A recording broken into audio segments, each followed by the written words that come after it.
کی جانب اپنے نمائندے شیخ عبدالرحمان کی رپورٹ کے مطابق لاہور پاکستان محافظ پارٹی نیشنل کے زیر اہتمام یوم قرارداد پاکستان کے حوالے سے شاندار ریلی نکالی گئی، جس کی قیادت ڈاکٹر محمد سلیم خان راؤ صدر پاکستان محافظ پارٹی نیشنل نے کی۔ ریلی کا آغاز آئیڈیل پارک ٹاؤن شپ سے ہوا۔ ریلی ملتان روڈ سے آزادی چوک اور پھر مزار اقبال پہ حاضری اور دعا کے بعد واپس روانہ ہوئی۔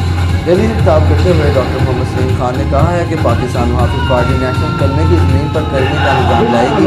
پاکستان کو درپیش چیلنجنگ سے نکالنے کے لیے پاکستان محافظ پارٹی نیشنل تگودو کر رہی ہے۔ ریلی میں پاکستان محافظ پارٹی کے دیگر عہدیداران نے بھی شرکت کی، جن میں رائے کلیم اللہ جنرل سیکرٹری پاکستان محافظ party national, Muhammad Anwar finance secretary Salim Khan, joint secretary Abdul Basit اور دیگر ممبران نے شرکت کی۔ پارٹی میں ممبران کے علاوہ شہریوں کی بڑی تعداد نے ریلی میں شرکت کی۔